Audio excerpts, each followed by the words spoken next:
আসসালামু আলাইকুম, কেমন আছেন সবাই? আশা করি সবাই ভালো আছেন। যে যেখান থেকেই ভিডিওটি দেখছেন সবাইকে শুভেচ্ছা জানাচ্ছি। আজকের ভিডিওতে জানিয়ে দিব কুয়েতের সর্বশেষ খবর। প্রথমেই জানিয়ে দিচ্ছি কুয়েতের অভিযান আপডেট। একটি স্থানীয় আরবি দৈনিকে প্রকাশ করে বলা হয়েছে যে কুয়েতের মাদকদ্রব্য নিয়ন্ত্রণ কর্তৃপক্ষ একটি বিশেষ অভিযানে একজন প্রবাসীকে স্থানীয়ভাবে মদ তৈরি করার অপরাধে আটক করেছে। তার কাছে থাকা 180 বোতল অ্যালকোহল জব্দ করা হয়েছে। তাকে মাদকদ্রব্য নিয়ন্ত্রণ কর্তৃপক্ষের কাছে রেফার করা হয়েছে। এই অভিযান সম্পর্কে আরও বলা হয়েছে যে হাসাবিয়া এলাকায় টহলরত পুলিশ একটি গাড়িকে সন্দেহজনক মনে হলে সেটিকে তল্লাশি চালানোর জন্য প্রয়াস চালায়।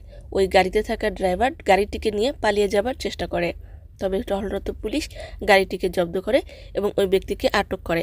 ওই ব্যক্তির বয়স ছিল 30 বছরের কাছাকাছি। আটকের পর তার ফ্ল্যাটে তৈরি মদের কারখানার কথা সে স্বীকার করে এবং আরও প্রকাশ করে যে এক বোতল মদ কুয়েতি 10 দিনারে সে বিক্রি করত। একই ধরনের ঘটনা হাওয়ালি এলাকায় হয়েছে। টহলরত পুলিশ সন্দেহজনকভাবে একজন ব্যক্তিকে আটক করেছে যিনি নেশাগ্রস্ত অবস্থায় গাড়ি চালিয়ে পালিয়ে যাবার চেষ্টা করছিল।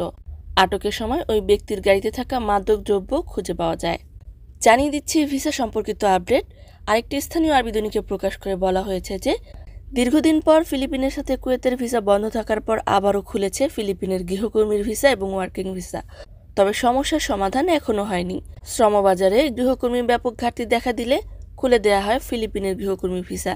কিন্তু সাম্প্রতিক সময়ে বেশ কয়েকজন গৃহকর্মী কুয়েতে প্রবেশ করলেও ফিলিপিন কর্তৃপক্ষ এখনও তাদের বেশ কিছু দাবি নিয়ে অনড় রয়েছে।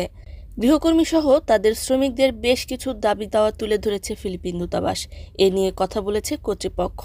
দাবি দাওয়াগুলোর মধ্যে হলো গৃহকর্মীদের ঠিকমতো বেতন দেয়া সহ তাদের বাসস্থান, চিকিৎসা সহ আরও মৌলিক অধিকারগুলো যথাসময়ে আদায় করে সেগুলোর খোঁজ খবর পৌঁছে দেওয়াও এই দাবির মধ্যে রয়েছে।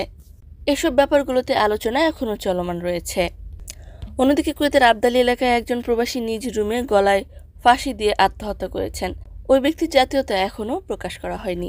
অন্যদিকে ট্রাফিক ডিপার্টমেন্ট হতে প্রকাশ করে বলা হয়েছে যে নিয়মিত এলাকাগুলো ট্রাফিক নিয়ন্ত্রণ পর্যবেক্ষণ করতে, বিভিন্ন যানজট শনাক্ত করতে, বিশেষ করে 5th রিং রোড, ফাহা হিল রোড এবং কিং ফাহাদ এক্সপ্রেসওয়েতে নতুন প্রযুক্তির প্রায় 270টি ক্যামেরা সংযুক্ত করা হয়েছে।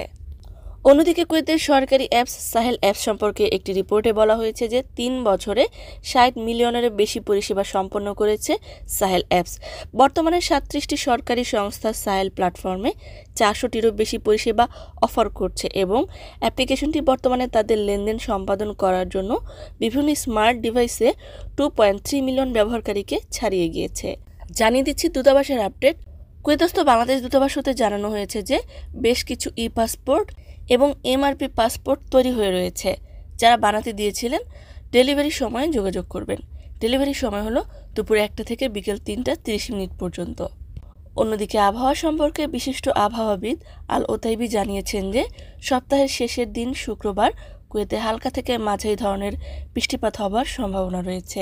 সম্মানিত ভিউয়ার্স, আজকের মতো এই ছিল আপডেট। পুরো ভিডিওটি দেখার জন্য ধন্যবাদ। এই ধরনের ভিডিও পেতে চাইলে ইউটিউব চ্যানেলটিকে সাবস্ক্রাইব করে দিবেন, ফেসবুক পেজটিকে লাইক এবং ফলো করে দিবেন। আর যারা পূর্বেই করেছেন সবাইকে ধন্যবাদ। আজকের মতো বিদায়। আল্লাহ হাফেজ।